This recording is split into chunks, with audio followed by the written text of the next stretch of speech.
ধর্মিষ্ঠ মা আমাকে আধ ঘন্টা আগে আমাকে আহ্বান করলেন। আজকের দিনটা আমার খুব ব্যস্ততায় কেটেছে, ইষ্ট প্রসঙ্গে কেটেছে, বড় সৎসঙ্গ করে ফিরে এলাম। এই সন্ধ্যাবেলা আমরা বাড়িতে পারিবারিক সবাই মিলে ইষ্ট প্রসঙ্গই করছিলাম, এমন সময় ধর্মিষ্ঠ মার আহ্বান পেলাম। সবকিছুর মধ্যে পরমপিতা একটা ইচ্ছা লুকিয়ে আছে। দেবপ্রসাদ না আমার খুবই আপনজন, কোনো না কোনো কারণে উনি হয়তো আমাকে একটু চান্স দিয়েছেন। আমরা যে নাম করি, আমিও সাথে সাথে কিছুক্ষণ নাম করার চেষ্টা করলাম। আমি স্টার্ট করতে যাওয়ার আগে আপনাদের সবাইকে আমার যথাযোগ্য স্থানে বড়দের ভক্তিপূর্ণ প্রণাম জানাই, ছোটদের শুভেচ্ছা জানাই। আমরা যে নাম করি, আমার মনে হয় নাম করতে করতে আমরা নামি। কি থেকে নামি? ধরুন আমি চিকিৎসক, আমি একজন চিকিৎসক বলে আমার একটা খুব অহংকার হয়েছে। আমি আস্তে আস্তে এই জায়গাটা থেকে নামি, মনে হয় আমি ঠাকুরের সেবক। অনেক সময় বিদ্যার অহংকার আমাদের ইষ্ট লাভ করার পক্ষে বাধার সৃষ্টি করে, অর্থের অহংকার, জ্ঞানের অহংকার, এমনকি কখনো কখনো ভক্তির অহংকারও আমাদের বাধার সৃষ্টি করে। জল তো জলাশয়ে জমে, জল অন্য ফর্মে পাহাড়ের চূড়ায় জমতে পারে। জল যেমন জলাশয়ে জমে, তেমনি নাম করতে করতে আমি নত হই, আমার হৃদয়ে জলাশয়ের মতো ভক্তি, ভালোবাসা, প্রেম সঞ্চারিত হয়, জমে, যা পরমপিতার প্রভুর আমাদের দান। ঠাকুরকে একজন প্রশ্ন করেছিলেন, যে ঠাকুর, তিনি অদীক্ষিত ছিলেন, প্রশ্ন করেছিলেন, ঠাকুর আপনার মুখ থেকেই শুনতে চাইছি, ধর্ম মানে কি, আপনি কি বলতে চাইছেন? শ্রী শ্রী ঠাকুর বলেছিলেন যে স্বপরিবেশ বাঁচা এবং বাড়া, এটাই ধর্ম। যেমন করে চললে আমরা সবাই আনন্দে থাকতে পারি, সবাইকে নিয়ে, কাউকে বাদ দিয়ে না, সপরিবেশ সবাইকে নিয়ে আনন্দে থাকতে পারি, একটা অভিষ্ট লক্ষ্যের দিকে এগিয়ে যেতে পারি, তাই আমাদের ধর্ম আমাদের দান করে। অভিষ্ট লক্ষ্য কি? ঈশ্বর প্রাপ্তি। ঈশ্বর প্রাপ্তি মানে ঈশ্বরের আপন হয়ে ওঠা, মনে প্রাণে ইষ্টের অভিপ্রেত কর্ম, নাম ধ্যান, সবকিছুর মধ্যে যে ব্যালেন্স রাখতে পারে। শ্রী শ্রী বরদার ভাষায় ঠাকুরও বলেছেন, এমনভাবে তোমায় চলতে হবে যাতে মানুষ তোমায় ভালোবাসে, যাতে মানুষ তোমাকে শ্রদ্ধা করে, যাতে মানুষ তোমাকে বিশ্বাস করে। কিন্তু ফ্যাক্টর যখন আমার মধ্যে প্রতিষ্ঠিত হবে, যে আমি নিজে জানতে পারবো না, আমার এনভায়রনমেন্ট জানবে, তখন পরোক্ষভাবে বলা যেতে পারে যে আমি ইষ্টের কাছাকাছি যেতে পেরেছি। ওই জায়গাটা কিন্তু প্রভুর দয়ার উপরে নির্ভর করছে। কাছাকাছি গেলেও তার সেই প্রেমের দরজা তিনি খোলাতেও পারেন, না খোলাতেও পারেন, সেটাও আমার আলোচনার বিষয় না। আমার আলোচনার বিষয় ওই স্বামীজির একটা এই ধরনের প্রার্থনা আছে, যে মমগতি নাহি জানি, তবগতি তাহাও না জানি, কেবা চায় জানিবারে, দাস তব সতত প্রস্তুত, সাধিতে তোমার ব্রত। শ্রী ঠাকুর একদিন কোন এক সময় এই কবিতাটা আবৃত্তি করে শুনিয়েছিলেন। ওই দেখ, বিবেকানন্দ এই ধরনের প্রার্থনা করেছেন, আমাদেরও কিন্তু সেই প্রার্থনাই থাকার কথা। ঠাকুরের প্রবাবলি 1949 কথা আলোচনা প্রসঙ্গেতে আছে। শ্রী ঠাকুর বলছেন, প্রত্যেক দিন প্রতিবেশীর বাড়িতে হানা দিতে হবে। যেমন চোর ডাকাত হানা দেয় মধ্যরাত্রে, আমাদের কিন্তু হানা দিতে হবে, প্রত্যেকটা মানুষের কাছে আমাদের পৌঁছতে হবে, এটা আমাদের টার্গেট। ঠাকুর বললেন, এমন একটা মানুষ আমি পাই না যার কাঁধে ভর করে দুনিয়ার মানুষের কাছে আমি পৌঁছতে পারি। সবাই চেষ্টা করছে, কিন্তু 16 আনা সেই প্রস্তুতি যুক্ত সেরকম মানুষের বড় অভাব, হনুমানের বড় অভাব। ঠাকুর এটা বলেছিলেন। আমার চেষ্টা করতে ক্ষতি কি? কোন একজন মহা যোগী মানুষ হিমালয় থেকে এসে ঠাকুরের কাছে এসে দূর থেকে ঠাকুরকে নমস্কার জানালেন এবং ঠাকুরকে প্রদক্ষিণ করলেন বেশ কয়েকবার। শ্রী ঠাকুর যখনই তিনি প্রদক্ষিণ করার মুখোমুখি ঠাকুরের কাছে আসছেন অনেক দূর থেকে, শ্রী ঠাকুর তার দিকে একদম হৃদয় ভরা দৃষ্টি দিয়ে, প্রেম পূর্ণ দৃষ্টি নিয়ে তার দিকে ঠাকুর তাকে তাকালেন। দুই চোখের চক্ষুর মিলন হল। এরকম করে প্রদক্ষিণ করার পর তিনি তার মতো ভাবে প্রণতি জানিয়ে তিনি চলে গেলেন। কিছু কর্মীরা যারা চারপাশে বসে আছেন, ভক্তরা, তারপর ঠাকুর এরকম যোগী মানুষ কোথা থেকে এলেন, আপনাকে দর্শন করলেন, প্রণাম করলেন, প্রদক্ষিণ করলেন, চলে গেলেন, কই আপনার কাছে এসে তো বসলেন না, কই আপনার সদনাম তো নিলেন না? ঠাকুর উত্তর দিয়েছিলেন, হয়তো মুচকি হেসে উত্তর দিয়েছিলেন, উনি যা সাধনা করেছেন সে সাধনাতে এবারে ওনার সাথে দেখা হলো। আমি ওনাকে দেখলাম বা উনিও আমাকে দেখলেন, পরের জন্মে হয়তো তার সারেন্ডার আসবে, ঠিক সারেন্ডার আসবে, তখন দীক্ষা হবে। শ্রী ঠাকুরের এই আশা, কোনো মানুষের প্রতি তার আশা কখনো তাই যায়নি। ঠাকুর, আপনারা সবাই জানেন, আমরা এটা এনজয় করছি যে ফুটো কলসির মধ্যে জল ঢালতে বলছেন ঠাকুর, জল ঢেলে ঢেলে ঢেলে ঢেলে একদিন শ্যাওলা হয়ে সেই ফুটো কলসির ছিদ্র পথটা বন্ধ হবে। ঠাকুর এইভাবে জল ঢেলে যাচ্ছে। এইরকম আকাঙ্ক্ষা, এই পরিপূর্ণতা আর জায়গাটা আমাদের এসে পৌঁছতে হবে। একদিন আচার্যদেব শ্রী দাদা যখন অল্প বয়সী ছিলেন, তিনি একদিন ঠাকুরের কাছে গেছেন। ঠাকুরের কাছে গিয়ে দেখছেন ঠাকুর উদাস হয়ে কোন দিকে যেন তাকিয়ে আছেন। ঠাকুরের উদাস ভরা দৃষ্টি, এমন ব্যক্তিত্বপূর্ণ, এত গাম্ভীর্যপূর্ণ ঠাকুরের দৃষ্টি, তার নাতি তার সাথে কথা বলতে পারছেন। তবুও সাহসে ভর করে শ্রী দাদা বললেন, দাদু তুমি এখন কি ভাবছো? তখন তিনি স্বাভাবিক হয়ে তার দিকে তাকিয়ে মুচকি হেসে বললেন, পারফেকশনের কথা ভাবছি। কি আশ্চর্য একটা কথা! বড় বড় শাস্ত্র তত্ত্ব, কত বেদ উপনিষদ, কত রচনা হয়েছে, কিন্তু সাবজেক্টটা যে পারফেকশন, ঈশ্বরকে লাভ না করলে পারফেকশন হবে না। আমাকে তার জায়গায় এসে পৌঁছতে হবে। আমাকে তিনি পারফেকশন, আমাকে পারফেক্ট করাবেন কি করাবেন? প্রবাবলি ননিদার কোনো একটি গল্প পড়েছিলাম, তার স্মৃতিচারণ করেছেন বোধহয় তার ছেলে। ননিদা ঠাকুরকে ঘুম পাড়ানোর চেষ্টা করছেন ভাইব্রেশন দিয়ে, ঠাকুরের ঘুম হচ্ছে না। ননিদা গিল্টি ফিল করছেন। তিনি ঠাকুরের কাছে, ঠাকুরের দিকে খুব, ঠাকুর ঘুমোতে পারছেন না, একবার এদিক হচ্ছেন একবার ওদিক হচ্ছেন। কিরকম একটা ননিদার ভেতরে যে কি অন্তর্জালা সৃষ্টি হয়েছে। তিনি অকারণে শুধু অকাতরে নাম করে যাচ্ছেন আর ভাইব্রেশন দিচ্ছেন। শেষে কোনো একটা সময় ঠাকুরকে বলে ফেললেন, ঠাকুর আপনার কি খুব কষ্ট হচ্ছে? এখন আপনি কি ভাবছেন? আপনার ঘুম হচ্ছে না কেন? ঠাকুর বললেন, তোমাকে ননি আমি 500 বছর পরে কোথায় রাখবো সেই অঙ্ক করছিলাম।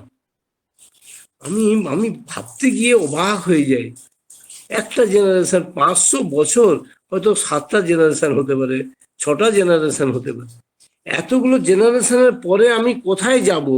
ঠাকুরের সেই অঙ্ক, এই অঙ্ক তিনি কষে যাচ্ছেন। তারপর ঠাকুর একটা লাইফের উপরে বিশ্বাস করেন না। আমরা জন্মান্তর ধরে তার কাছে আসছি। ওই সাধকের চেয়ে তো অনেকখানি আমি এগিয়ে আছি। আমরা তার চরণে দীক্ষা গ্রহণ করেছি, তার সৎ নাম মনন করছি, সৎসঙ্গ করছি, সাধু সঙ্গ করছি, আচার্য সঙ্গ করার প্রাণপণ চেষ্টা করছি। আচার্য পরম্পরার যে আদেশ, ঠাকুরের যে আদেশ মানে চুইয়ে এসেছে বর্তমান আচার্যদেবের মাধ্যমে, তার জ্যেষ্ঠ পুত্র পরম পূজনীয় অবিনবাবুর মাধ্যমে যে আদেশ আমাদের কাছে এসেছে, একটা হারানো মানুষ রাখা যাবে না। সে মানুষটাকে খুঁজে আনতে হবে। একে আপনি ডিপি ওয়ার্ক বলুন, দীক্ষাপত্র সমীক্ষা বলুন, বা মানুষের বাড়িতে যাজন পরিক্রমায় বেরোনো বলুন, আমরা যাই বলি না কেন, মানুষের টাচে আমাকে আসতে হবে। এই অনলাইন সৎসঙ্গের মাধ্যমে আমরা অনেকটা টাচে যেতে পারি। আপনি আমাকে খুঁজে পেলেন, আমি আপনাকে খুঁজে পেলাম। প্রয়োজনে আমি দীঘা যাব, মনে হলো কাঁথিতে দেখি তো শর্মিষ্ঠ মায়ের বাড়িতে যাই, ওনারা কেমন আছেন, একটু খোঁজ নিতে যাওয়ার প্রয়োজন আছে। ডিফল্টার মানুষের বাড়িতে তো আমরা যাচ্ছিলাম, আবার খবর এলো যারা সৎসঙ্গী, যাদের ঠিক মতো করে যারা ঠিক পয়েন্টগুলো নাই তাদের, তখন তো তাদের ফোন নাম্বার ছিল না। তার আগে তাদের হয়তো একটি মেয়ের দীক্ষা হয়েছে আগে, তার বাবার নাম নাই, তার স্বামীর নাম আছে, অথবা কোনো একটা কনফিউজিং, সেই জায়গাগুলো ডেটাগুলো আপ টু ডেট করতে হবে। সবসময় এমন একটা ফিলান্থ্রপিক একটা বিরাট একটা ওয়ার্ক, যাতে কোনো কিছু, এমনকি তার বাড়িটা কোথায়, সেই জায়গাটার পয়েন্টটা কি, ল্যান্ডমার্ক পর্যন্ত সৎসঙ্গ জানতে চাইছে। আর কি বাকি রইল, মানে আমার হৃদয়ের জায়গাটা বোধহয় বাকি রইল। মানে ভাবা যাচ্ছে না যে সবসময় কি অ্যাডভান্স, আপনাকে আমাকে ভালোবাসার চাবুক দিয়ে কতখানি আপ টু ডেট কতখানি অ্যাডভান্স করেছেন। আমার ছেলে অত্যন্ত ব্যস্ত থাকে, পরশুদিন না তরশুদিন এই ধরনের ওয়ার্কে গিয়েছিল। ওয়ার্কে গিয়ে একটা জায়গায় গিয়ে 6টা বাড়ি টাচ করলো এক দেড় ঘন্টার মধ্যে। অনেক বাড়ি দরজা খোলেনি, বলছে নো প্রবলেম, আমরা এসেছি আপনাদের ইনি ঠাকুরের চরণতলে এসেছিলেন, দীক্ষা নিয়েছিলেন, আচার্যদেবের শুভ ইচ্ছা, তার শুভেচ্ছা, তার আশীর্বাদ তিনি জানিয়েছেন, আর আমি একটু জাস্ট এসেছি আপনার কয়েকটা পয়েন্ট একটু জানার জন্য। আমার আপনার ঘরে যাওয়ার সময়ও নেই, আপনাকে আমার ডিস্টার্ব করার কোনো প্রয়োজনও নেই, আপনি দয়া করে এইগুলো বলবেন। বলে হ্যাঁ, ভেতর থেকে বলে দিল, বলে আসি। এরকম করতে করতে 2টো বাড়ি খুঁজে পাওয়া গেল, তারা দরজা খুলে দিল। তার বলে হ্যাঁ এলেন না, আমি তো দীক্ষা নিয়েছিলাম মুখের মাধ্যমে। পাশের একজন বললেন সেই ডাক্তারবাবুর ইনিই তো ছেলে। বললেন আচ্ছা আপনাদের বাড়িতে কি এখনো সৎসঙ্গ হয়? বলে হ্যাঁ হয়, আমরা ইষ্টভীতি করি, ইষ্টভীতি পাঠাই, তাহলে ডাক্তার বাড়িতে সৎসঙ্গ হলে আমরা খবর পাই না কেন? দেখুন মিডলম্যান যিনি এনেছিলেন, তিনি আমার বাড়িতে যে সৎসঙ্গ হয় তাদের কাছে খবরটা পাঠাচ্ছে না। তাহলে ডিপিআরকের মাধ্যমে কিরকম হৃদয়ের বন্ধন সৃষ্টি হলো দেখুন, আরো এক ধাপ এগিয়ে গেল। সৎসঙ্গের মাধ্যমে তো সে ঠাকুরের প্রাণ আছে, আমরা সবাইকে উপভোগ করতে পারি। আজকে আমাদের যেখানে একটা সৎসঙ্গ করলাম, একটা বিশেষ সৎসঙ্গ, সেখানে একটা হল ভাড়া করে একটা নানাভাবে আগে মাতৃ সম্মেলন হলো, তারপর ডিপিআরকে যারা কিছু দুর্বল, মানে যারা একটু হয়তো ইকোনমিক দিক থেকে একটু দুর্বল, হয়তো একটু সাধারণ কাপড় পরে গেছেন, কারো চোখে পড়েছে যে এনাদের সবাইকে একটা করে কাপড় দেওয়া হোক। এরকম করে একটা কাপড়ের বিরাট ঢাই, সবাইকে কাপড় বিতরণ হলো। আগে আপনার মাতৃ সম্মেলনের শেষে কাপড় বিতরণ হলো, তারপর সৎসঙ্গ শুরু হলো 11টা 20-তে। সৎসঙ্গ অলমোস্ট 2 ঘন্টার কাছাকাছি হয়ে গেল, অনেক লোক, প্রায় 200-250 লোক। তারপরে আবার কাপড় বিতরণ হলো। আমি একটু চান্স পেলাম, বোধহয় 8-10 মিনিট কিছু বলার, একজনই বলার সুযোগ পেল, গান কীর্তনই হলো, খুব এনজয়েবল একটা অনুষ্ঠান। আমি আর থাকতে পারলাম না, আমি বললাম আপনারা কাপড় দিচ্ছেন, খুব ভালো লাগছে, এটা তো ইন্সপিরেশন দেওয়ার জন্য এরকম কাপড় দেয় দরকার, কিন্তু আপনারা কি জানেন এই কয়েকদিন আগে ময়নাগুড়িতে তার চারপাশে বিরাট একটা ডিজাস্টার হলো? আপনারা নিশ্চয়ই রেডিওতে শুনে থাকবেন, টিভিতে দেখে থাকবেন। এবং ময়নাগুড়ি সৎসঙ্গ মন্দির থেকে যার ইনচার্জ একজন অলমোস্ট 90 বছরের একজন বৃদ্ধ ঋত্বিক দেবতা, তার ছেলে আমি ফোন করলাম, খোঁজ নিলাম। তিনি বললেন যাক আপনি অন্তত খোঁজ নিলেন মেদিনীপুর থেকে। তারপর আমাকে কতগুলো ছবি পাঠালেন। তার আগেই আমি বললাম, তার পরের দিনই বললাম দাদা এখন কি করছেন? বলে এই দেখুন, বলে রান্না ঘরের ছবিটা দেখিয়ে দিলেন। বলে না ভিডিও কল নাকি এইসব বলে, যে প্রায় 350 লোককে বসিয়ে রেখে তাদের আনন্দের সাথে ডাল ভাত সবজি তরকারি খাওয়াচ্ছে। নট অনলি দ্যাট, কয়েকজন এক কাপড় পরে আছে 5-7 দিন, তাদের কাপড় দান করা হচ্ছে। কোথায় মশারিটা টাঙাবে? চারদিকে 3-4টে খুঁটি দিয়ে মশারি টাঙানো হচ্ছে, ঘর বাড়ি তো নাই। সরকারের সে ভালোবাসাটা এখনো অতটা পৌঁছয়নি। ভোটের আগে সব রাজনৈতিক দলের একটু একটা ট্র্যাজিক মিলন হয়েছে, একটু আপাতত খেতে দেওয়া যাচ্ছে। মাথার উপরে ছাদ নাই, প্রায় 8-10 হাজার লোকের বাড়ির ছাদ উড়ে গেছে। কি অসহায় তাদের! সে একটু মশারিটাই হয়তো দেখা যাবে বাড়ির ছাদের আকার ধারণ করবে, বলে আমরা এই এত মশারি নিয়ে এলাম। নট অনলি দ্যাট, বাচ্চা বাচ্চা ছেলেগুলো দুধ পাচ্ছে না, বলে আমরা তো একটু খাচ্ছি বড়দের খাওয়ার, কি খাওয়াবো ওই ছোট বাচ্চা, তাদের যে দুধ নেই। আমাদের সৎসঙ্গ মন্দির থেকে দুধের প্যাকেট দেওয়া হচ্ছে। আমি তো আশ্চর্য হয়ে গেলাম, অথচ খুব বিনয়ের সাথে, আমার কাছে একটা টাকাও তার হেল্প চায়নি। আমি ঘরে, হ্যাঁ, আমি আলোচনা করে বললাম আমাকে তোমার একটা বেস্ট এফোর্ট দাও, বলে আমি একটা বেশ কিছু অর্ঘ্য পাঠালাম। আজকে সেই সৎসঙ্গে বললাম, আপনারা যারা কাপড় পেয়েছেন খুবই আনন্দের কথা, আপনারা চেষ্টা করুন তো সবাই 1,000 টাকা করে কালেকশন করতে। যারা আজকে কাপড় পেলেন 20 জন, তাহলে 20,000 টাকা পাওয়া যাবে। আর যারা কাপড় দিলেন তারাও দিতে পারবে, তাহলে আমরা নিশ্চয়ই 25-30 হাজার টাকা তাদের কাছে পাঠিয়ে দিতে পারি। আচার্যদেব তাদের এই স্বতঃপ্রণোদিত সেবা শুনে আচার্যদেব অত্যন্ত প্রীত হয়েছেন, সে খবর দিয়েছেন যে আমি খুব সন্তুষ্ট হয়েছি। সৎসঙ্গ হয়তো করবে, সৎসঙ্গ তো গোপনে করে, সে করার, তার কোনো শেষ নাই, কিন্তু আমার অনেক করার আছে। পুণ্যপুঁথিতে আছে যে অপরের জন্য, তুই যখন অন্যের জন্য তোর গলাটা কেটে দিতে পারবি, তখন আমি বুঝবো তুই আমাকে ভালোবেসেছিস। পুণ্যপুঁথির কথা। তো এই জায়গাটা কিন্তু এসে আমাদের পৌঁছতে হবে। ডিপিওর কিন্তু সেটার একটা পদক্ষেপ অতি অবশ্যই, এ বিষয়ে কোনো সন্দেহ নেই। কোন একটি বাচ্চা ঠাকুরের কাছে বসে আবৃত্তি করছিল, আমি জানি না সময় হয়ে গেল কিনা, আর জাস্ট কয়েক মিনিট আছে। দাদা বলুন বলুন, না দাদা বলুন, দাদা বলুন, আরো 5-10 মিনিট বলুন না, ভালো লাগছে দাদা। ঠাকুরের কাছে একটি বাচ্চা আবৃত্তি করেছিল, বহুরূপে সম্মুখে বহুরূপে সম্মুখে তোমা কি বহুরূপে সম্মুখে তোমার প্রেম করে যেই জন সেই জন জীবে প্রেম করে যেই জন সেই জন সেবিতে ঈশ্বর। ঠাকুর সেই কবিতাটা রিপিট করে বললেন, হ্যাঁ, জীবে করে প্রিয় বিতরণ সেই জন সেবিছে ঈশ্বর। একটু অদ্ভুত ভাবে ঠাকুর এই যুগে এসেছেন, তো এই যুগের মতো করে তিনি বললেন জীবের কাছে প্রিয়কে বিতরণ করতে হবে। আর রামকৃষ্ণ ঠাকুর বলেছিলেন, হ্যাঁ আমরা কি এত নীচ, তুই তুই জীবকে সেবা করবি, শিব জ্ঞানে জীবের সেবা করবি, তোর ঔদ্ধত্য তো কম নয়। আমরা একটা ক্ষুদ্র জীব, শিব জ্ঞানে জীব সেবা করতে হবে। আমরা যে সৎসঙ্গ করি, আমরা যে যাজন করি, যে দীক্ষা দিই, যে এই সমস্ত কাজকর্মের মধ্যে আমরা মেতে থাকার চেষ্টা করি, সেটা কিন্তু অন্যের জন্য কি করতে পারি জানি না, তাতে আমি আমারই কাজ করতে পারি।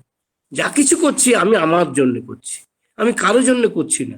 আমি পৃথিবীতে একা এসেছি, শ্রী ঠাকুর আর আমি, মাঝখানে আর কিছু নাই, কোনোদিন কোনো কালে কিছু ছিল না। এই জায়গায় আমাকে আসতে হবে। একটা একটা সমুদ্রের একটা সংসারে একটা কেউ আমার স্ত্রী পুত্র পরিবার ইত্যাদি হয়ে আছে, কিন্তু মূল জায়গাটা হচ্ছে যে আমি ঠাকুরের কতখানি হলাম। আর আমি যদি ঠাকুরের ঠিক মতো হতে পারি, আমার স্ত্রী হবেই, আমার পুত্র কন্যা ভাইপো ভাইঝি আমার বৌমা সবাই ঠাকুরের হতে বাধ্য। তোমায় দেখে বলবে লোকে আছো জীবন বলল। ঠাকুরের কোন একটা বাণীতে আছে, তুমি অনেক বক্তৃতা দিলে, অনেক মন্দির তৈরি করলে, অনেক টাকা পয়সা সংগ্রহ করলে, কিন্তু বংশ পরম্পরায় যদি তুমি আমাকে, আমার এই কথাবার্তা, আমি যা বলতে চাই তোমার কাছে, তোমাদের কাছে, তা যদি বংশ পরম্পরায় তুমি ছড়িয়ে না দিতে পারো, তবে তুমি যে আমাকে ফাঁকি দিলে, এ বিষয়ে কোনো সন্দেহ নেই। জয় গুরু, বন্দে পুরুষোত্তম। দাদা আরো বলুন, দাদা আরো 10 মিনিট বলুন। আপনি কিছু বলুন না, আর কি আবার একদিন দেখা যাবে। না না বলুন, আরো 5 মিনিট বলুন। আমি যখন ডাক্তারি পড়তে চাই, আচার্যদেব শ্রী বর্দার প্রত্যক্ষ ঠাকুরের দয়া এবং তার প্রত্যক্ষ আশীর্বাদে 1971-এ আমার দীক্ষা হয়। আমরা বিরাট বড় পরিবার, সেই পরিবারের অতি কষ্টে আমাদের চলে। সেই পরিবারের জন্য ডাক্তারি পড়ার স্বপ্ন দেখা যায় না, কিন্তু আমার মা স্বপ্ন দেখেছিল। মা, আমরা যে ঈশ্বর পাটনির মতো প্রার্থনা জানাই না, যে আমার সন্তান যেন থাকে দুধে পাতে, আর কিছু চাই না, আমার সন্তান যেন দুধে পাতে থাকে। হয়তো আমার মা 6 পড়া, মাইনা পাস, তিনি এসব কিছু জানতেন না, কিন্তু আমার মনে স্বপ্ন ছিল যে আমার ছেলে, আমার স্বামী তো গ্রাম্য চিকিৎসক, যাকে আমরা কোয়াক ডাক্তার বলি, তার আমার একটা সন্তান পাস করার চিকিৎসক হবে না, আর কিছু তার চাহিদা নেই। আমার ছেলে বিরাট মোটো মহাপুরুষ হোক ইত্যাদি হোক, ঠাকুর ঋত্বিক হোক ইত্যাদি হোক, সেসব স্বপ্ন তার ছিল না। একটা বিরাট বড় পরিবারকে দেখবে কে, বেঁধে রাখবে কে, এরকম তার একটা ছোট্টখাটো স্বপ্ন ছিল। আমি একদিন একটা সৎসঙ্গে গেছি, সৎসঙ্গ করে ফিরে আসছি, মা বললেন কেমন লাগছে সৎসঙ্গ? আমি বললাম চমৎকার লাগলো। তখন আমি ক্লাসে খুব একটা তথাকথিত ভালো ছাত্র, ফার্স্ট হওয়া, ক্লাস 11-এ পড়ি। তখন 9, 10, 11, ওল্ড 11, এরপরই পরীক্ষা। তখন প্রি টেস্টও হয়নি। মা বললেন দীক্ষা নিয়ে ফেল। আমি বললাম মা, আমি তো ঠাকুর সম্বন্ধে কিছু জানি না, একটু সৎসঙ্গ শুনলাম, ভালো লাগলো। ঠাকুর সম্বন্ধে আমি জানি, ঠাকুর কি, কেন, কিভাবে, কোথায়, ঠাকুর কি বলতে চাইছেন, ঠাকুরকে আমি জানি না, আমি কি দীক্ষা নেব? আমার মা আস্তে আস্তে, তথাকথিত নিরক্ষর মা, আমাকে বলেছিলেন, হ্যাঁ রে, তুই যদি জেনেই যাবি তাহলে আর দীক্ষা নিবি কেন? দীক্ষা নিয়েই তো জানা যায়। আমি আশ্চর্য হয়ে গেলাম। আর একটা কথা বললেন, তুই সাঁতার শিখে আগে, সাঁতার থিওরিটিক্যালি শেখার পর তারপর জলে নেমে সাঁতার কাটবি, না জলে নেমে সাঁতার কাটবি? আমি বললাম মা, জলে নেমে সাঁতার খাবো।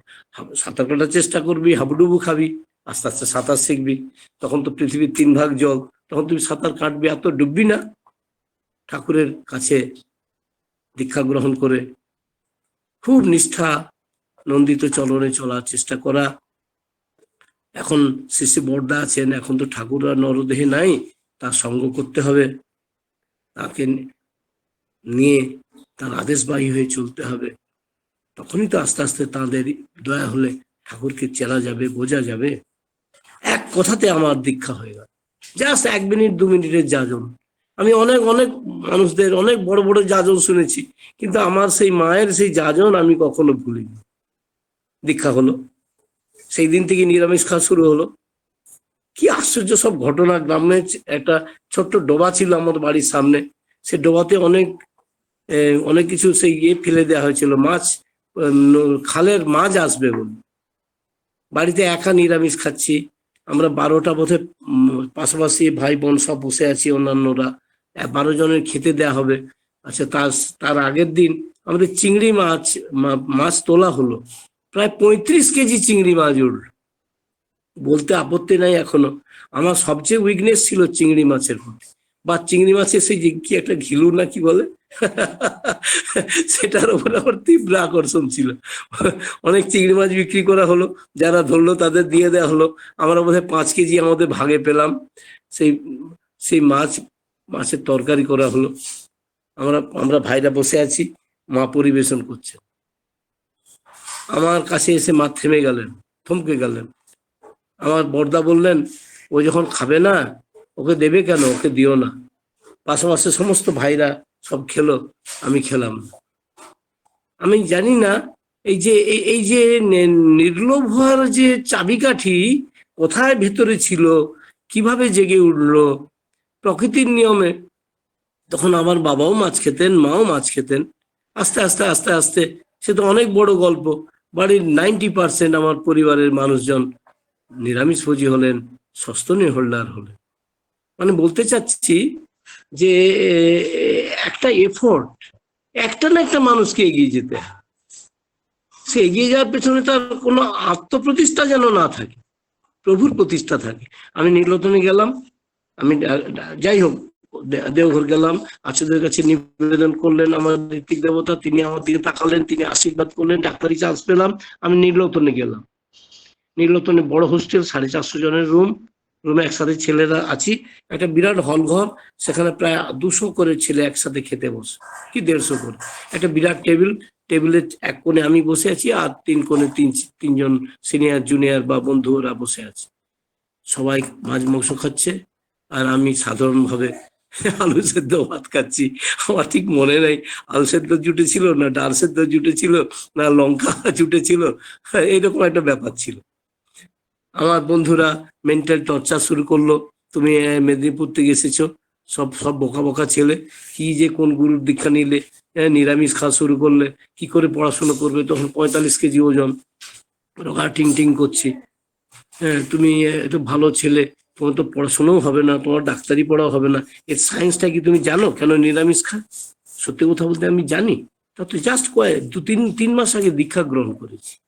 আমি একদম স্ট্রেট ঘরে গেলাম, ঘরে গিয়ে চিঠি লিখলাম আচার্যদেব শ্রী বড়দার কাছে, বাবা এই এই এই ব্যাপার, আমাকে দয়া করে বলুন, হ্যাঁ আমরা নিরামিষের সায়েন্সটা কি, কেন নিরামিষ খাই?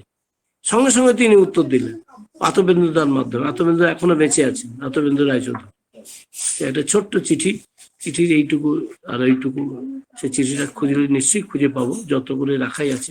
চিঠিতে তিনি বলছেন, পৃথিবীতে যতদিন চন্দ্র এবং সূর্য আছে ততদিন আমিষ এবং নিরামিষের দ্বন্দ্ব আছে, কিন্তু আমরা ঠাকুরকে ভালোবাসি, ভালোবাসতে চাই, ঠাকুর নিরামিষ আহার পছন্দ করেন, তাই আমরা নিরামিষ খাই, এটাই আমাদের সায়েন্স।